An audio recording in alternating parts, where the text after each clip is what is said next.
Good afternoon, everybody, and welcome to the webinar. Today, we are in our final webinar of our four-part series on hypertrophic cardiomyopathy. And we have a patient panel today, which is so exciting.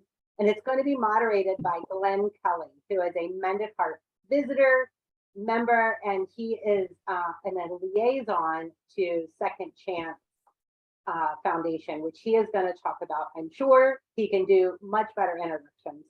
Before we get started, I just want to do a couple of announcements to make your listening a little more enjoyable. All attendees are in listen-only mode. If you can't hear, hopefully you can read my slide and you can check the audio button on your personal computer to make sure the sound is on. Typically the problem, and that fixes it right up.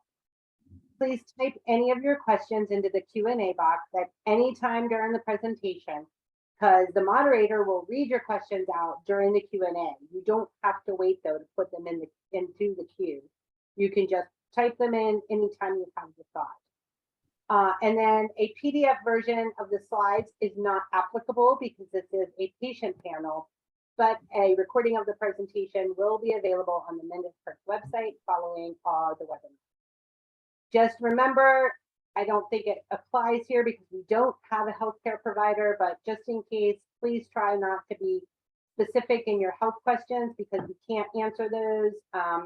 And none of our presenters are a treating physician of yours, so we try to stay clear of any type of medical advice. If you're new to Mended Heart's mission is to inspire hope and improve the quality of life of heart patients and their families through ongoing peer-to-peer support, education, and advocacy. And with that, I would like to introduce to you our panel of patients. As I said earlier, Glen Kelley is the president of Second Chance for Life Foundation, which is an affiliate partner of Mended Hearts. We have Gwendolyn Mays, who is a founder and patient story coach, which I love. I need to hear more about this, at the Glencoe Health. And then we have Brad Forrest, who is a patent attorney. He is also a HCM patient and a heart transplant patient. So I'm going to stop sharing my screen and I'm going to turn it over to you all and let you take it away, Glenn. Thank you all for being here with us. Yes, thank you, Andrea. Appreciate the introduction, and appreciate everyone joining us this afternoon. Or for those of you that are watching the recording. So welcome. And I'm tickled to have a couple of people to share their stories with you today. There are a couple of people I know pretty well, and I think they'll represent kind of nice cross-section for you of people with HCM who are really active. I've met them both, and what I'll call activities of it took a little bit of work, in their respective ways and creative ways. And so it's how one can continue to kind of live even with this type of diagnosis. So with that, I thought let's kick things off with just a couple of kind of brief introductions of each of their respective stories. We've got Brad and we've got Gwen. And Gwen, if it's okay, I'll let you lead off on this, and just with folks who are on today, just spend a few minutes and tell them a little bit about how you came into discovering your disease and how you've been living with it for your entire life. So. Absolutely. Well, thank you very much, Glenn, and my thanks to Mended Hearts for doing what they can to educate about hypertrophic cardiomyopathy. So just to sort of shorten it, I'll refer to it as HCM. And I want to share a little bit about my story, but the most important thing in getting started that I hope you will remember two things. Number one is HCM is the #1 most common inherited genetic disorder in the cardiac field. It's much more common than I think a lot of people think. Either 1 in 200 to 1 in 500 patients, adults, actually are on this spectrum. So it is a spectrum disorder. There are many patients living with HCM that have had no symptoms. That was my mother, for example. However, she found her father deceased, dead of a sudden heart attack when she was in high school, and he was only 49. So there is this sort of linkage historically to hypertrophic cardiomyopathy and sudden cardiac death. So oftentimes, unfortunately, when I try to explain, my heart condition, that's the only thing that will ring true to people. So we're trying to sort of let go of that legacy. It's not the best either for the patients or the clinicians. But that's one thing, is to realize this, it's much more common than many, many people think. And the second thing I hope you'll remember is that it is a lifetime condition that can affect both your physical and your mental well-being, and that every patient is different. Oftentimes it's called the great masquerader because some of the symptoms I'll share with you that I experienced are very common to the cardiac field. I'm sure many of you listening right now have been short of breath, or maybe have had palpitations, or you feel fainty, or you just have an off day, or you feel woozy. So a lot of the symptoms that HCM patients have, whether they're mild or more extreme, really can look like other types of heart disease. And so one of the things that I do as a patient advocate is to really do my part to help those, particularly in the lay community, understand what to look for so that they will go the extra mile and make sure that they get the right diagnosis to understand, is it HCM or is it something else? My story in particular is quite an interesting one, but in respect of time and many, many factors, I'll just share with you that I had symptoms at birth. So I've lived my entire life, even though I was not diagnosed officially till I was in my 20s.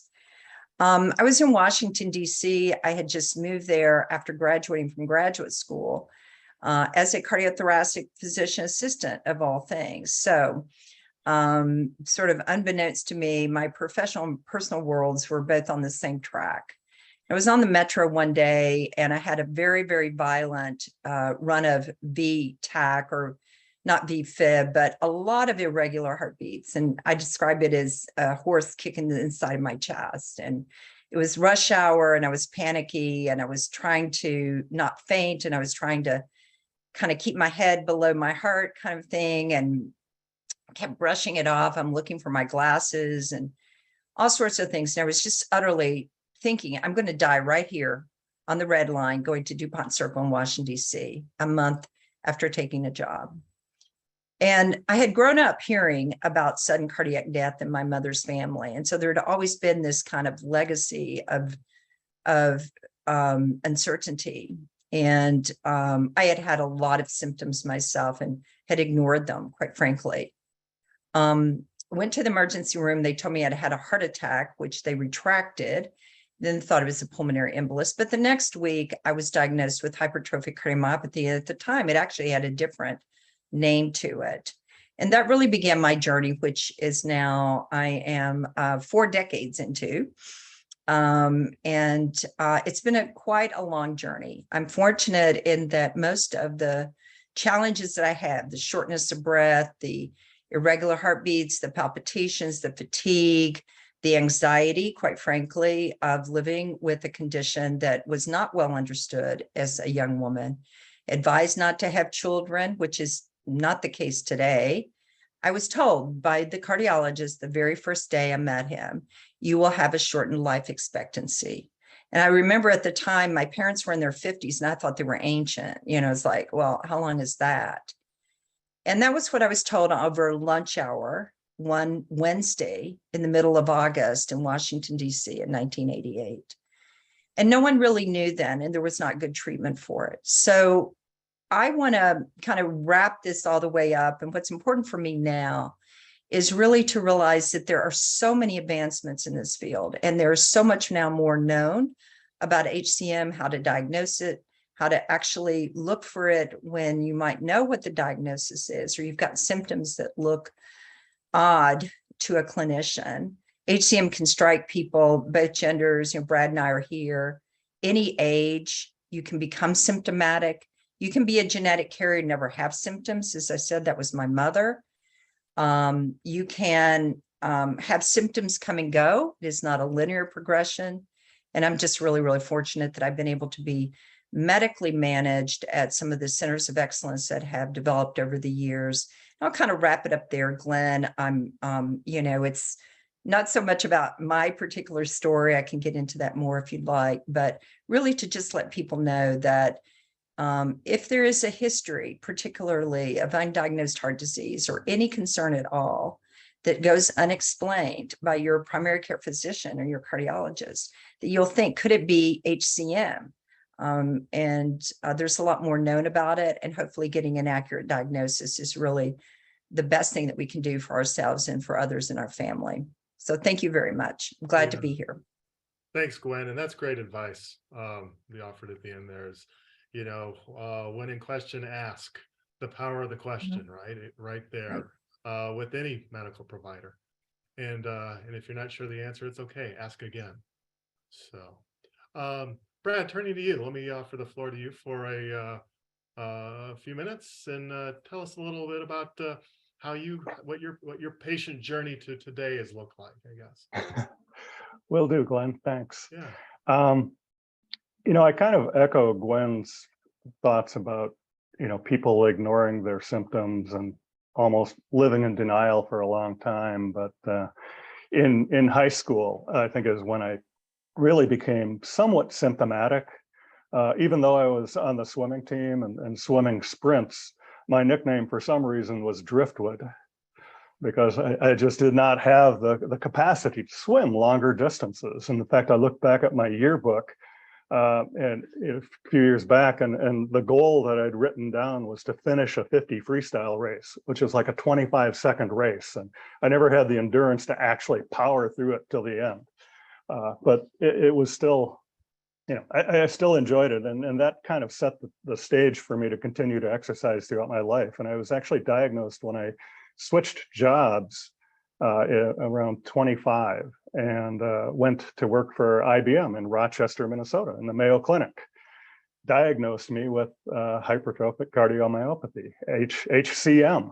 And they told me at that time, do not lift more than 25 pounds or you will, suddenly die. You'll live 99 times out of 100, but that 100th time you're gone. So it did serve to somewhat limit my physical activity from that point forward. I still continued to exercise, but I'd really listened closely to my body. And if I felt those heart palpitations or felt dizzy, I'd just slow down. And it just finally progressed. I think I was helping referee a ski meet of my kids. I had 3 children out of this thing. And well, soon after I was diagnosed too, my mom had a heart transplant at the University of Minnesota. I think she was like number 55 or something around 1985, but she never made it off the respirator, but her toes were warm for the first time in years. And she had also been symptomatic, and her father had actually been in for a physical at the age of 81, joking with the nurse. She came back 15 minutes later and he had suddenly died. So there is a bit of a genetic component in this thing. I guess, so back to the refereeing a ski meet, I was feeling kind of, they made us walk up the hill, to the top, to the starting gate for the skiing. And of course that was a little rough. And then as I walked down, I felt kind of crappy and, felt like I was nauseated and things like that. And so I drove home from the ski meet, driving my 3 kids and kind of tapping on the wheel to stay awake. And the next morning I told Arlene, you better take me in. It turned out I was in VTAC for about 17 hours. And, they also told me, some of the doctors came in and said, you've had a heart attack. I said, no. Same story as you, Glenn, right? So I got the defibrillator at that point, lived with that for a number of years. And then finally about 5.5 years ago, after being on the heart transplant list for a couple of years, I got a call from the office saying, we have a new heart for you.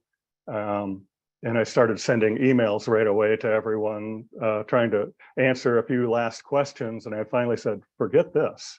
Yeah, I'm going to get a new heart. And got it that night and into the next morning. That was 5.5 years ago. So I don't know if I'm actually an HCM patient anymore, but I have a lot of experience with it. After the transplant, I continued to exercise and probably went a little too manic on the exercise and went for a 70-mile bike ride just for the fun of it. And so I've continued to exercise, usually not that far, but a good hour a day, and it helps me psychologically as well. I think that I can finally go and ride hard up a hill without worrying about, that sudden death that we heard in the last seminar. If you were there, really isn't that as much more likely if you have HCM. I think that's what I kind of gathered from that one. But still, I think my advice is, listen to your body, and don't push things too hard, but don't let it interfere too much with your life. It's a balance in there somewhere. So that's my story, and I'm sticking to it. Great advice.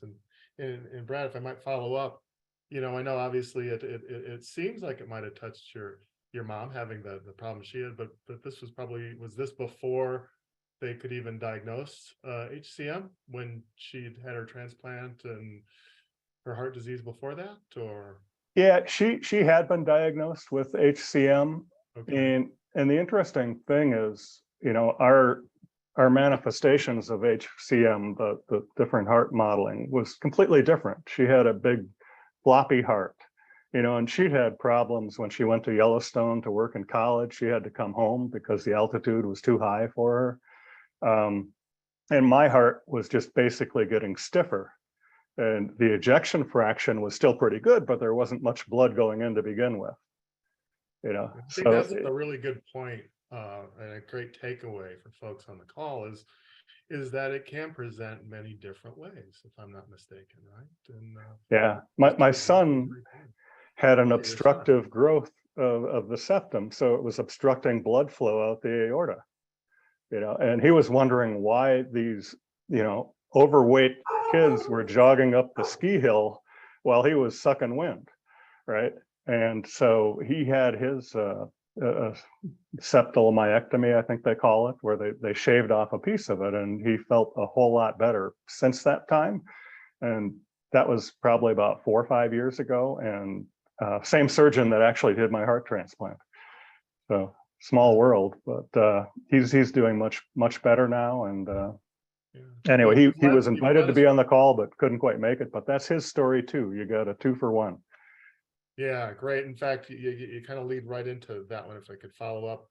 So the story didn't begin with you, and the story doesn't end with you in the case of HCM. So once you were diagnosed, in roughly what year was that again? Just ballpark. I think it was 1984. Okay. And then you went on and had 3 kids. And was that something that you guys said, hey, we need to go have genetic testing? Was it available at the time? How did you come into that for your kids and that experience with them? Right. We'd already had 2 kids. Okay. And so, there really wasn't any, I don't know, recommendation not to have kids for me, right? That wouldn't cause the athlete sudden death that Gwen was given that advice, right? You don't want to put your body under that much stress or pressure. It wasn't so much that you'd pass on the genetic markers, Gwen. Yeah. That was it. Mm-hmm. It was really more as a woman, pregnancy and the fluid retention. And of course, that's not what they advise today. So I don't want anybody to take that away. But that's what I was told. It would just be very, very risky, as how it was characterized, and advised me against it. So Brad, no, specific then. So your son has heart disease, diagnosed as HCM. Was that then based on symptoms, or how did that come to be? Right. That was kind of based on symptoms. He went in and got examined, and it was diagnosed. And they gave him less than a year to live at the time. I forget how old he was, right around 30. And as a parent, even as a parent of an adult child, that's really scary. Must be. Yeah.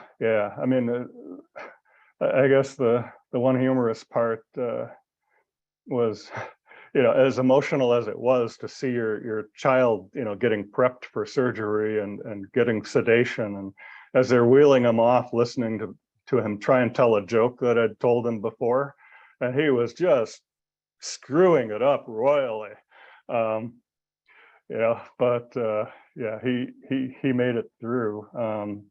And he has the same genetic markers that I do, and his son also has those markers. So we bought a defibrillator for his sport bag. He's quite active, plays lacrosse and soccer and things like that. My oldest daughter now has a defibrillator too, after she had a slight dizzy spell. I think that was the protocol. She's out in Boston area, Tufts, I think. So it's and my son also has a pacemaker, at least two, because his pulse rate was getting low. And the story continues, Gwen, right? Absolutely, absolutely. And like so many times when you have a condition, they don't consider this one rare anymore, but every patient's different, right? I mean, and the progression of the illness or the condition is very different. And I remember along my journey, a little bit later in life, one of the, excuse me, very knowledgeable physician, actually at Mayo Clinic, who this is probably about 17 years ago. The first thing he said to me is, just because you have HCM doesn't mean anything bad will happen to you. And I always contrast that with the very first news I heard when I was in my 20s, that I would have a shortened life. And I think I can honestly say that my life and my journey has been somewhere in between, some unexpected things. But yes, the story continues. And I am just very, very glad that, in your own family, that you've been able to proactively take action and have testing, et cetera. And I've sent my genetic markers and my genetic test now. I think they've identified almost 1,400 genetic mutations that can lead to hypertrophic cardiomyopathy. So again, it's a spectrum disorder. So it can be, not everybody ends up needing a heart transplant, right? There are plenty of HCM patients that have very few symptoms. That's right. That's right.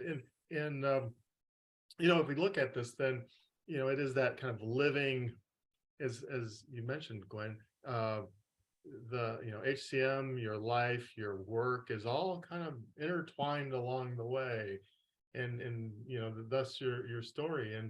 And I'm wondering, I think about that, and I think about one of the things that Brad talked a lot about in his side, and this is just what your experience has been about exercise itself. And do you have a regiment, or what do you do to stay active as well? Brad goes and rides his bike for 70 miles, and that's not a recommended necessarily thing. Yeah. We don't offer that type of advice on calls like this, but Gwen, what do you do? That's pretty impressive, Brad. Well, good question, Glenn. It's varied over the years. I think when I was younger, prior to being diagnosed, as at my age, I was a cheerleader, for example, pretty rigorous out there on the football fields at the county high school, right? So I was climbing trees and quite a tomboy when I was younger. But I passed out a lot.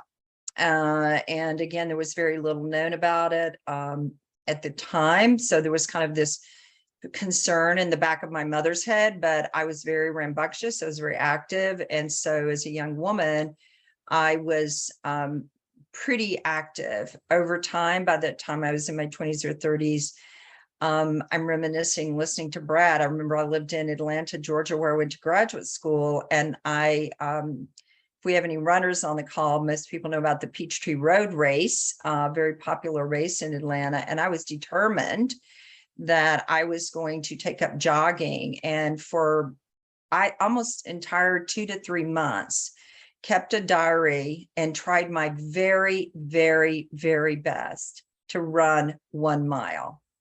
And I could not do it. And I was so disheartened and I was so discouraged. This was before I was actually formally diagnosed. But even then, at that time, probably in my mid-20s, I began this sort of disconnect between what my mind wanted to do and what I envisioned a young woman who was wanting to get out on the road and wear a cute outfit and get my jogging shoes and like every other young woman, and I could not do it. Over time, though, again, my condition has been relatively stable. I'm certainly not a sit-at-home person, but I do, over the last few years, I've really battled atrial fibrillation. For those of you, I know it's a pretty common challenge, but I live a very active life. My biggest hobbies now are sailing. I go kayaking. I certainly can go out and walk 3 or 4 miles a day and, a park or do something like that. I do Pilates. I'm a reformer. I do yoga. So I've never been one who has the high intensity, but I like to do other things that really just keep me in shape, or just keep, the level of fitness that I have to perform available to me. So that's what my life is kind of like today. That sounds wonderful. Sounds Yeah, wonderful. HCM is almost a good excuse to get into an exercise program, isn't it? Just to take Absolutely. care of yourself and do the most you can do to, lead an active life. I agree with you, but I do, just for our audience and just to show you the variability of this. I remember the year my mother and her mother, who lived together, died within 2 weeks of each other, and they were in Kentucky, which is my native state, and it was 1998, so 24 years ago or something. I think I did the math right on that. I had an echocardiogram and I had pressure gradients that would have qualified me that minute to have the septal myectomy surgery that Brad's son had done. And that was 24 years ago. And the cardiologist said to me, if I put you on a stress test, you will die, quote unquote. And so I'm just here to say, this is one of the sort of kind of things that people, I think, that are in the heart space or have a history of heart disease in their family really need to sort of realize, is that this condition can masquerade. It can just come and go. It can come and go. And definitely that has been the case for me over the years. And I remember being absolutely petrified, extraordinarily stressed out, under a lot of grief, et cetera, et cetera. But that was 24 years ago. You And now said a my key gradient's word. in single digits. So, I mean, so it's variable. Gwen, you just mentioned a key word that I think probably an important thing to touch on for folks that are coming into HCM as having a loved one that's involved with it.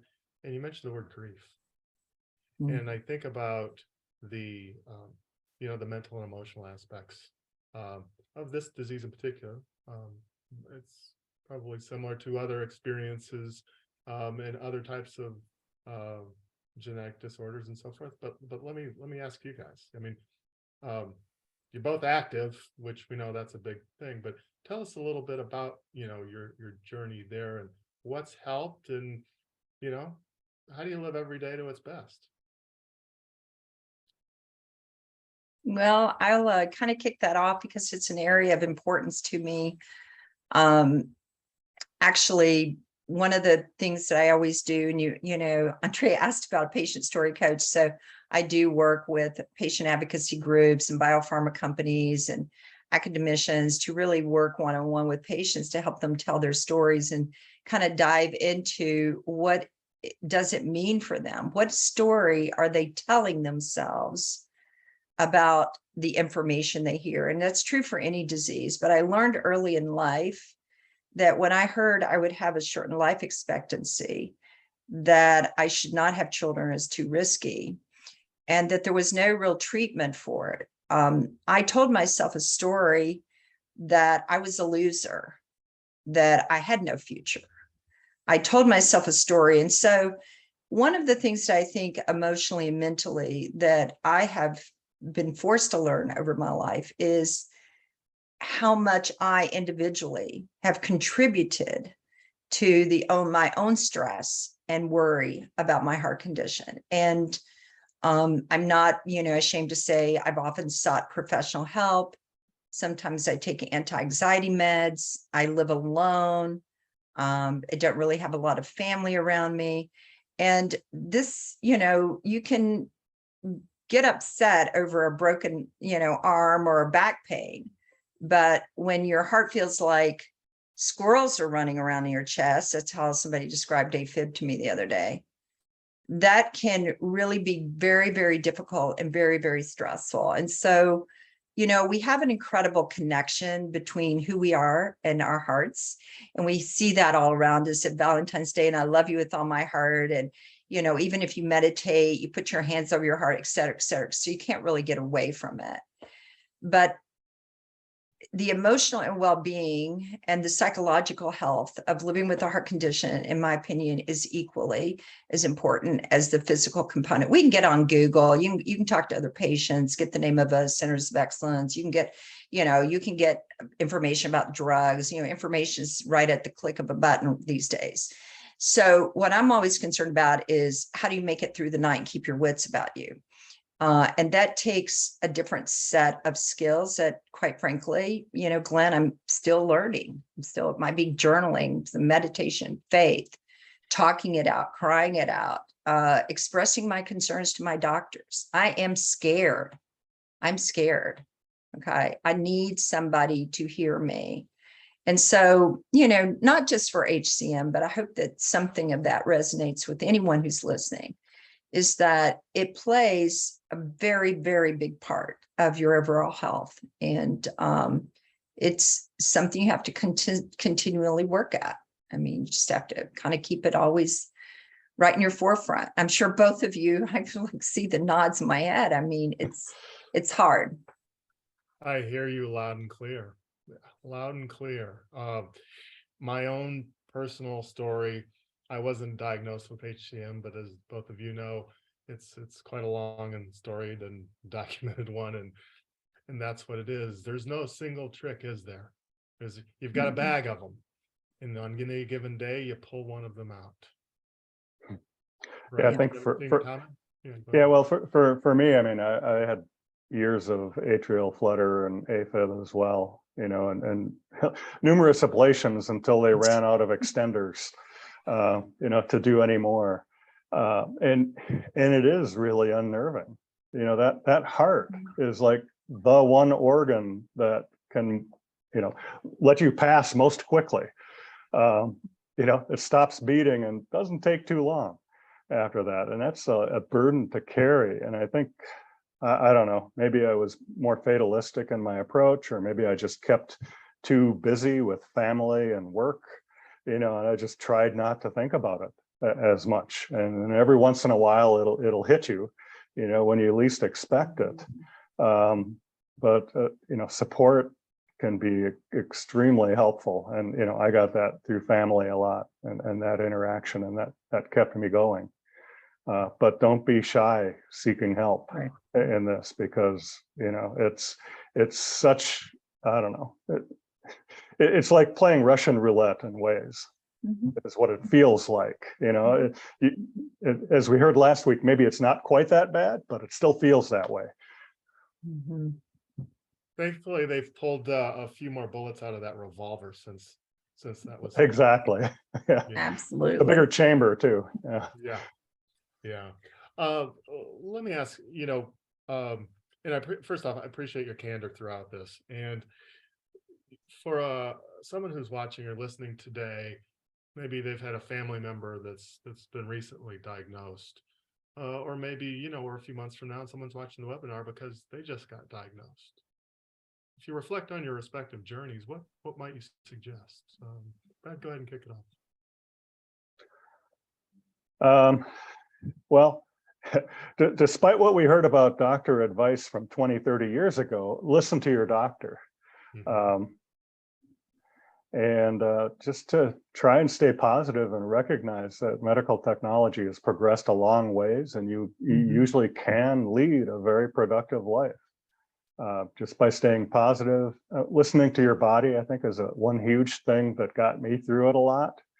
Even though I might not have acted on what I heard all the time, it still helps, and it might stop you from just pushing too far, and I don't know, but it can affect big life decisions too, from Gwen not having kids, and I was encouraged by a large client at one point to break off and form my own law firm. And this is in the middle, of having depleted energy from HCM. And I'm thinking, I don't know if I can really do that. And it's pretty good where it is here. so I didn't take that step. I think and a big consideration was HCM. But you can still lead a very productive and fulfilling life on HCM today. So keep positive, and listen to yourself, and seek advice and friendship from others, and party on. Yeah. What is it? Something about keep calm and carry on. I would just add a couple of things, Glenn, to that. I think one of the things that's top of the list for me is that you don't need to let your life be defined by HCM. And, we go through life sort of putting labels on people, right? They're the diabetic, they're the town crier, they're the jokester, they're the, asthmatic, etc. And it's easy. HCM sort of has this kind of history to it that's a little spooky. It's a little undefined. It had a lot of different terms. It was actually called idiopathic hypertrophic subaortic stenosis when I was diagnosed. And so it's easy, particularly because it is a lifelong condition, and there can be connections now with other members of the family, et cetera, that it can look like it's going to define your life. And you do have to make some major decisions. But, as Brad has said, and I just really want to reemphasize, there are about 40, 45 centers of excellence now that understand HCM, where they have specialists, genetic counselors, cardiologists, cardiac surgeons that really have a proficiency in this condition. There is now, all sorts of medications. There was a new medication actually approved by the FDA in April of this year, the first in class drug to get at the actual root protein cause of HCM. And that's a whole new horizon, and more to come to follow it. There's other procedures that can be done to manage this condition. So, you have to kind of balance out knowing, as I think somebody who's been recently diagnosed, it will change your life. It will change how you view your life. And you can't ever really get away from that. But to really try to be encouraged that just as you age, the technologies and the science and the innovation and the knowledge is just growing leaps and bounds in this condition, and that you will have those therapies available to you. So remain positive. There's the 4hcm.org, a little plug for them. There's a big patient, 8,000 of us on a Facebook group page. That's a website for HCM patients. There's children's organizations, Women Hearts involved, American Hearts Association, Mended Hearts, here today. So there's a lot of places to turn to learn more about HCM. And one last plug, nothing beats talking to another patient. Nothing, in my opinion, ever takes the place for finding somebody that you feel looks like you, sounds like you, or maybe they don't, but you hear what they're saying, and it can be very, very comforting. And, Gwen, that last bit there, that is Mended Hearts. Mm-hmm. So, we're here for support and support one another. And these two aren't the only ones. All of you on the call today that are watching, I'm sure have a connection. I think I would ask if there's any other kind of aspects of your living with HCM that I've missed in asking, or just give you an opportunity to share anything before we perhaps open it up to Q&A. Either one of you, if there's anything you'd like to share, Brad, anything else, or Gwen? Well, nothing really. I appreciate maybe some of the nuances will come out in the questions and answers. I just, at the risk of sounding like a broken record, I really just want to encourage. So anybody who's found their way to Mended Hearts has themselves or in their universe heart disease, and maybe is to really just remember that this can be a missed or undiagnosed condition, and that it can masquerade like a lot of other things. And so doing a little bit of extra diligence or asking your primary care physician or somebody, could it be HCM? I mean, I'm reading and hearing more about it, and I just can't emphasize that enough as I work with patients all over the country and actually now even internationally, to do what we can to help make sure that there's an accurate diagnosis. If you get diagnosed with this condition, there are good centers of excellence and there are good treatment options. The big concern is that it is oftentimes not diagnosed or diagnosed late. It's diagnosed as asthma or pulmonary hypertension, or you've got back pain, or you had a heart. I mean, lots of different things. So anyway, you'll just hear me beat that a couple of times. That's the bow I want to put on top of the package. How true. Yeah, go ahead, Brad. I'd say, take the time to enjoy the little things in life too. The first, flower of spring, smell it, look at it, study it, be curious about things in life, and, keep learning. I think that has helped my mental health more than anything else along this journey. And, pay attention to the medicines, take them on time and continue to take them the right way. That's always, it can be difficult. And I know I've missed immunosuppressants at times, and I don't quite panic, but I had an alarm set for 5 years at like 10 a.m. and 10 p.m. to make sure to take my meds exactly on time. And I finally got rid of that after about 4 years. But just following the advice of doctors too will get you through it. And that's about it. Thank you. Let me offer if there's any questions today, any questions at all, and go ahead and type those in. And while we're waiting to see if we have any additional questions, I've got one, which is, in your patient experience, respectively, tell us about what was the hardest thing? What was that hardest thing once you were in the, and what's your fondest memory coming out of that hardest thing as a patient? So this is after you've been diagnosed, it was something really hard. Then tell me what happened afterwards that you remember after you kick the can down just a little further in our journeys. How's that for putting you on the spot? Jump in, Brad. I'll tell you Okay. mine. I'll share mine. Yeah. And offer yours. So I did have a heart transplant. I later had a kidney transplant. I was always going to go heli skiing in New Zealand. It was a lifelong ambition. So darn it.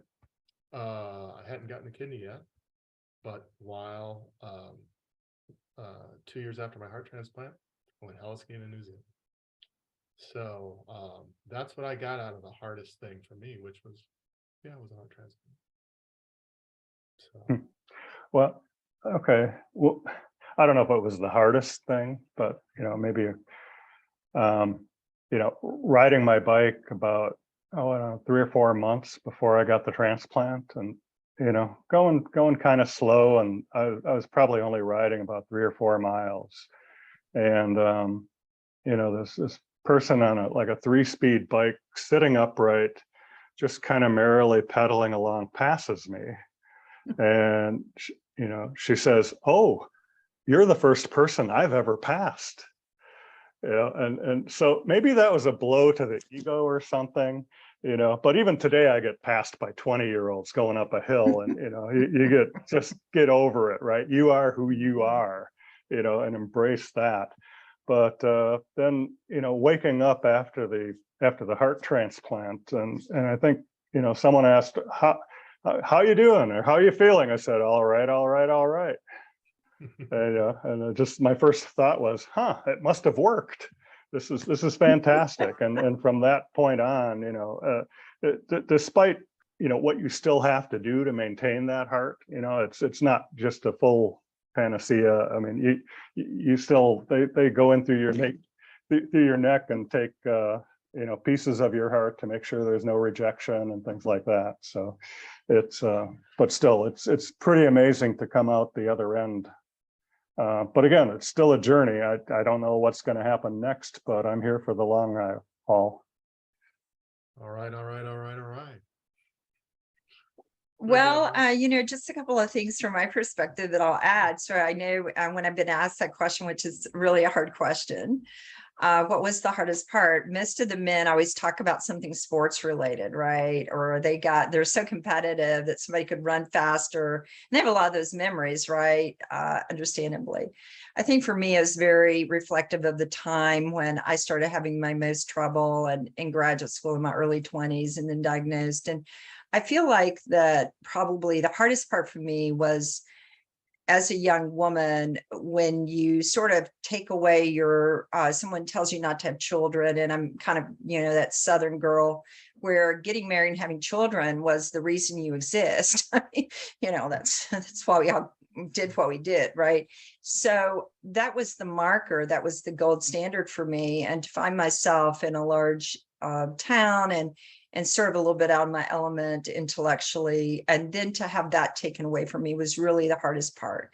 I found also kind of coupled with that was as a young person, as I began dating or as I began a more social life, even with girlfriends, boyfriends, etc., how to disclose it.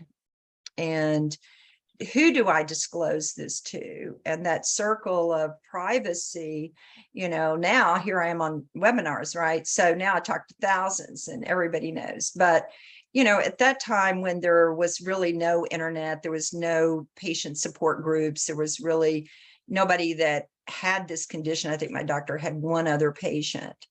Then I felt really, really isolated, just really kind of, so removed from my friends who were having baby showers and wedding showers and learning to run marathons in Boston and other things, and not being able to understand how to share that with them or to what degree I wanted to share was really the hardest part. It was absolutely for me the hardest part along the way. Now that's kind of over time, of course. Now I've learned that part of who I want to be and who I choose to be is someone who is willing to tell their story to help others. So, but that has taken a long time to get there.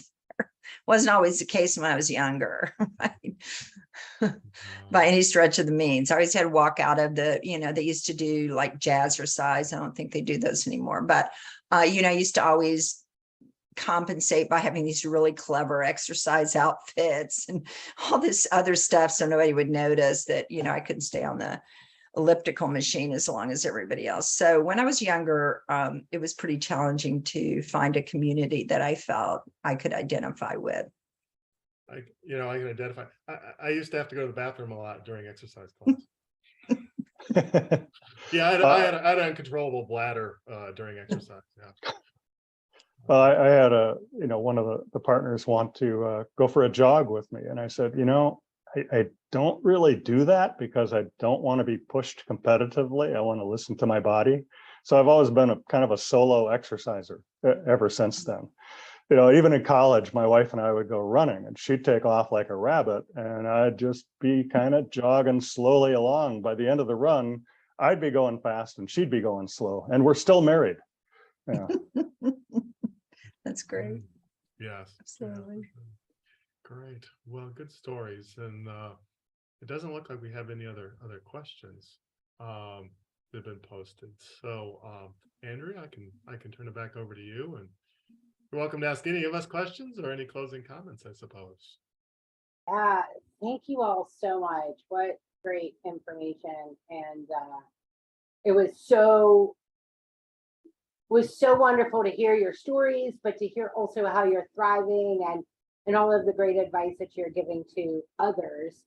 I don't really have any other questions except for one. Glenn, I would like to know, when you're having people share their stories, what do you feel, or what have you found is really the most important piece of that story to share effectively? Well, I love that question. Thank you, Andrea. So I dubbed myself the patient story coach. I gave myself that title in my own consulting business. But, you know, having watched the growth and having patients at the table across the board, and for my being in Washingtonian, sort of on the political FDA regulatory front, I think the most important thing is that what about my story do you want is going to be most important? And I always try, no matter where I'm speaking, what is most important for the audience? Just that's kind of public speaking 101. But when you've lived with a chronic health condition your whole life, like I have, or it's as complicated, you know, as Glenn or any of our listeners, you know, Brad is, it's really difficult because otherwise it's easy to fall into the, oh my God, I can't believe that happened to them story. And my role, I feel, as a patient who's here to educate others, I use my personal stories as anecdotes. Okay. That's how I go about doing it, to prove a point. It's like spice in a cake. But my job, I feel very strongly about, and the patients that I coach, is really to identify what's going to be most helpful. Is it they want to understand about genetics? Do they want to understand about relationships, you know, communications with spouses and their children? Do they really want to understand about the emotional well-being? Do they want to understand the exercise capabilities? And so that's how I go about working with patients who are told to tell their story. I ask them to always pause and ask, you know, them, what about my story is going to be most helpful to you? Great. I was trying to discuss, or look here, Judy had put the HCM discussion guide into the Q&A. Judy, if you're with us, could you put that into the actual chat? Because I don't think It's in there already. Oh, you put it Andrea. in that. Oh, good. Okay. Oh, I see now. Okay, sorry. I just saw it said hosts and panelists, and I wasn't sure if everybody could get to it. Oh, I don't think they can. Let me fix it. I'll do it so everyone can. So we do have a new discussion guide on HCM, on the topic of HCM. It has some great information, and it also has some things about, you know, things you may be feeling, questions to ask your doctor, and some discussion guide tools for you and your healthcare provider. So Jody is going to put that into the chat, and then we also will have that on the website available after the webinar, as well as the recording. So I don't have any other questions. I don't see any other questions in the Q&A. So with that, Glenn, you can take it away if you'd like. Close us out. Yes, well, thank you. And you know, Brad, Gwen, thank you. It's been a pleasure hosting today. And I think, you know what, I just want to leave with one message, which I heard, and it's a one-word takeaway from all of this. Always ask the question. Always ask the question. Whenever whether it's you're becoming to learn about HCM, ask the question of yourself, okay, I'm going to do this, right? It's rhetorical. You ask, you do it. You ask the provider, hey, tell me more about this. How can I learn more about this? Ask the question of others that have also been diagnosed. We can connect, right? It's a wonderful community out there. And if you're ever troubled, that's where you can begin to ask the questions. And I think that's the one that I don't. There's a word. Hey, Glenn, there is a comment in chat, but from Sarah that said, as I was putting this in chat, I saw I delivered my son in an emergency C-section 35 years ago. 5 years ago, I had an open heart surgery that allows me to get as close to normal as possible. What am I looking forward to one day, having sex without having to stop mid-activity? Okay, that's your goal. That sounds like a pretty fun goal. Right. That's awesome. That's a great goal to have. Right. And I just want to add, I am so brave for somebody to mention that, because of every heart patient. We don't, in my opinion, do enough to really recognize that intimate relationships with anyone who has heart disease is always can be on their minds. And it's very real. So thank you to Sarah for raising that. You know, I'm gonna double that with you, Gwen. I don't know, Andrea, if that sounds like that could be a really healthy topic. If it's not been offered in the past, but sex and heart disease. Yeah, and I don't think we all talk about it enough, and it's probably a very important topic that a lot of people struggle with. And so, yes, thank you, Sarah, for being brave enough to share that and to talk about that, because I think the more we open up and talk about hard things, the more we will find that we're not alone in those hard things. And so I think that that's really important for sharing. So thank you, Sarah. And thank you, everybody else, for joining us today. Gwen, Brad, Glenn, thank you for spending your time with us. It was so appreciated. What a great way to wrap up the HCM series. We are so thankful. So everybody have a wonderful day, and look for the recording of the webinar soon. All right. Thank you. Thank you. Thanks.